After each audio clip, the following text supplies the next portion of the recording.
Hi అండి, అందరికీ నమస్కారం. Welcome to our channel. Citizen beneficiary outreach సర్వేకి సంబంధించినటువంటి యాప్ వర్షన్ 4.7కి అప్డేట్ చేయడం జరిగింది.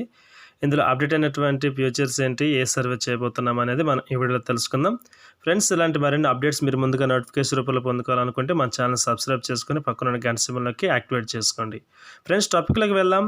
అవుట్‌రీచ్ సంబంధించినటువంటి యాప్‌లో ఈ అమ్మఒడి అనేది కొత్తగా యాడ్ చేయడం అయితే జరిగింది. సో, అమ్మఒడి మనం సర్వే అనేది చేయాల్సి ఉంటుంది. సో, ఈ యాప్ వర్షన్ 4.7 సంబంధించినటువంటి లింక్ నేను కింద డిస్క్రిప్షన్‌లో ఇచ్చాను. మీరు అక్కడ డైరెక్ట్‌గా డౌన్లోడ్ చేసుకోండి. సచివాలయం స్టాఫ్ యొక్క ఆధార్‌తో లాగిన్ అవ్వాల్సి ఉంటుంది. సో, అందరికీ తెలుసు. ఓపెన్ చేసిన తర్వాత మనకి ఈ విధంగా ఓపెన్ అవ్వడం జరుగుతుంది. ఇక్కడ పథకాలన్నీ కూడా మనకి ఇక్కడ రావడం జరుగుతుంది. సో, లాస్ట్‌కి వెళ్ళినట్లయితే అమ్మఒడి అనేది ప్రజెంట్ ఈ అమ్మఒడి ఓపెన్ చేసినట్లయితే మనకి ఈ విధంగా కనిపించడం జరుగుతుంది. అమ్మఒడి డేటా, అలాగే సెర్చ్. అమ్మఒడి డేటా డైరెక్ట్‌గా ఎంతమంది అమ్మఒడి అర్హులు ఉన్నారో వాళ్ళందరి లిస్ట్ అక్కడ కనిపించడం జరుగుతుంది.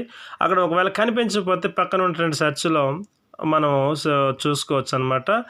మదర్ ఆధార్ నెంబర్ ఎంటర్ చేసినా మనకి ఇక్కడ కనిపిస్తుంది. స్టూడెంట్ ఆధార్ నెంబర్ ఎంటర్ చేసినా కనిపిస్తుంది. అలాగే స్టూడెంట్ ఐడి నెంబర్ ఎంటర్ చేసినా మనకి ఇక్కడ గెట్ డీటెయిల్స్ కొడితే కనిపిస్తుంది. సో, బ్యాక్ వెళ్ళేసి ఇక్కడ అమ్మఒడి డేటా చూసినట్లయితే ఇక్కడ మనకి మన పరిధిలో ఉన్నటువంటి డేటా అంతా కనిపించడం జరుగుతుంది. మొదటిగా సెక్రటరియట్ అనేది సెలెక్ట్ చేసుకోవాల్సి ఉంటుంది.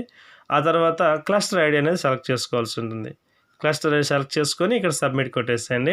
సో, ఇక్కడ చూడండి, ఇవన్నీ కూడా మనకి రావడం జరుగుతుంది. ఈ యొక్క యాప్ ఇప్పుడు జరుగుతున్నటువంటి సర్వే ఏంటంటే స్టూడెంట్ యొక్క మదర్స్ ఎవరైతున్నారో వారి యొక్క ఈకేవైసీ చేయడం కొరకు ఇది జరుగుతుందన్నమాట. సో, ఒక నేమ్ కానీ సెలెక్ట్ చేసుకున్నట్లయితే ఇక్కడ చూడండి, స్టూడెంట్ డీటెయిల్స్ మదర్ ఈకేవైసీ ఉంది బ్రాకెట్లో.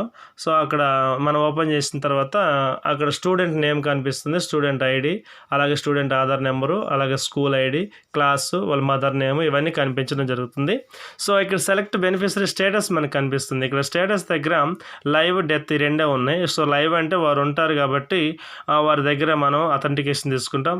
డెత్ కింద సెలెక్ట్ చేసుకున్నట్లయితే ఒకవేళ ఎవరైనా చనిపోయినట్లయితే ఆ డెత్కి సంబంధించి సచివాలయం స్టాఫ్ అనేది అథెంటికేషన్ ఇవ్వాల్సి ఉంటుంది. వారు క్లారిఫై చేసి వారు షూరిటీ అంటే వారు అథెంటికేషన్ వారు తంబేయాల్సి ఉంటుంది. మనమైతే ఎటానికైతే లేదు.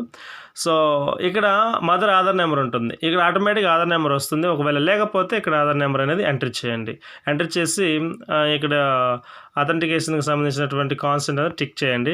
టిక్ చేసిన తర్వాత బయోమెట్రిక్ సెలెక్ట్ చేసుకొని అథెంటికేషన్ చేసేసేయండి. సో, ఈ విధంగా అమ్మఒడికి సంబంధించినటువంటి ప్రతి ఒక్క మదర్కి ఈకేవైసీ చేయాల్సి ఉంటుంది వారి తమ్ము ద్వారా. సో, ఇది ఫ్రెండ్స్, ఈ వీడియోకి సంబంధించినటువంటి డౌట్స్ ఉన్నా మీరు కామెంట్ చేయండి. లేదంటే టెలిగ్రామ్, వాట్సాప్ గ్రూప్ లింక్స్ మీరు కింద డిస్క్రిప్షన్లో ఇచ్చారు, మీరు అక్కడ జాయిన్ అవ్వండి. Thank you friends, thank you for watching. Next మనకి వెళ్దాం. అంతవరకు టేక్ కేర్, బాయ్.